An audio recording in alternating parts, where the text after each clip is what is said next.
ನಾನು ಶಾಂತು ಸರ್. ನೋಡಿ, ಇದು tar road tar road point. Mahadeshwara Betta highway ರೋಡಿಂದ ಇಲ್ಲೊಂದು ಹಳ್ಳಿ ಬರುತ್ತೆ. ಆ ಮೇನ್ ರೋಡಿಂದ 2 ಕಿಲೋಮೀಟ್ರು ರೋಡು. ಆ ಹಳ್ಳಿಯಿಂದ ನೋಡಿ ಈ ರಸ್ತೆ ಜಮೀನಿಗೆ ಅರ್ಧ ಕಿಲೋಮೀಟ್ರ್ ಡಿಸ್ಟೆನ್ಸ್ ಅಷ್ಟೇ ಆ ವಿಲೇಜು. ಅಲ್ಲಿ ಕಾರ್ ನಿಲ್ಸಿದ್ದೀನಲ್ಲ, ಅಲ್ಲಿಂದ ಹಿಡಿದು ಇಲ್ಲಿ ಗಂಟನೂ ರೋಡ್ ಫೇಸಿಂಗ್ ಬರುತ್ತೆ ಸರ್. ಅಲ್ಲೊಂದು ತೊಂಬ ಕಾಣ್ತಾ ಇದೆಯಲ್ಲ ನೋಡಿ, ಅಲ್ಲಿ ತನಕನೂ ರೋಡ್ ಫೇಸಿಂಗು. ಇದು ಒಬ್ಬರದೇ ಪ್ರಾಪರ್ಟಿ. ಒಟ್ಟು ಇದು 3.5 ಎಕರೆ ಇದೆ ಸರ್. ಈ 3.5 ಎಕರೆಯಲ್ಲಿ 2 ಎಕರೆ ಕೊಟ್ಬಿಡ್ತಾರೆ. 2 ಎಕರೆ ಕೊಟ್ಬಿಡ್ತಾರೆ. ಒಳ್ಳೆ ರೋಡ್ ಫೇಸಿಂಗ್ ಚೆನ್ನಾಗೈತೆ. 11 ಸ್ಕೆಚ್ ಮಾಡಿ ಅದೇನು 10 ದಿನಕ್ಕೆ 11 ಸ್ಕೆಚ್ ಐತೆ. ಮತ್ತು ಇದು ಏನಪ್ಪ ಅಂದರೆ, ಇದು ನಾರ್ತ್ ಫೇಸಿಂಗು ತಾರ್ ರೋಡ್ ಸಿಗುತ್ತೆ.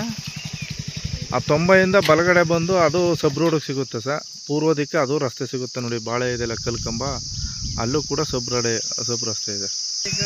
45 ಇದು ನೋಡಿ. ಇದು ಈ ರಸ್ತೆಗೆ ನೋಡಿ, ಇಲ್ಲಿ ಹೋಗುತ್ತಲ್ಲ, ಇದು ಸಬ್ ರಸ್ತೆ. ಪೂರ್ವ ದಿಕ್ಕು ಸಿಗುತ್ತೆ. ಇದು ನಾರ್ತ್ ಫೇಸಿಂಗು ನೋಡಿ.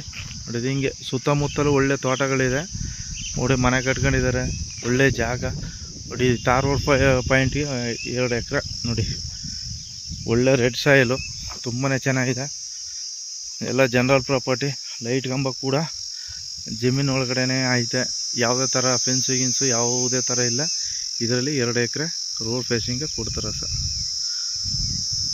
ಒಳ್ಳೆ ಜನರಲ್ ಪ್ರಾಪರ್ಟಿ ನೋಡಿ. ಇದು ರಸ್ತೆ ಪೂರ್ವ ದಿಕ್ಕೆ, ನಾರ್ತ್ ದಿಕ್ಕು ರಸ್ತೆ.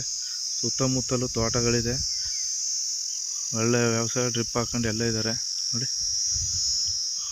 ಚೆನ್ನಾಗಿದೆ. ಏನಪ್ಪ ಅಂದರೆ 3.5 ಎಕರೆ, ಅದರಲ್ಲಿ 2 ಎಕರೆ ಮಾತ್ರ ಕೊಡೋದು. 1.5 ಎಕರೆ ಅವರೇ ಓನರೇ ಇಟ್ಕೊತಾರೆ. ಒಳ್ಳೆ ಪೂರ್ವ ದಿಕ್ಕು ರಸ್ತೆ, ನಾರ್ತ್ ರಸ್ತೆ, ಮಹದೇಶ್ವರ ಹೈವೇ ಬೆಟ್ಟ ರೋಡಿಂದ 2 ಕಿಲೋಮೀಟ್ರ್ ಬರುತ್ತೆ ಸರ್. ಲೈನ್ ಇದೆ. ರೇಟು ನೀವು ಡೈರೆಕ್ಟಾಗಿ ಬಂದರೆ ನಾವು ಓನರ್ ಡೈರೆಕ್ಟಾಗಿ ಕೊಡ್ತೀವಿ ಸರ್ ನೋಡಿ. ಒಳ್ಳೆ ರೋಡ್ ಪಾಯಿಂಟು, ಭೂಮಿ ಚೆನ್ನಾಗಿದೆ ಸರ್.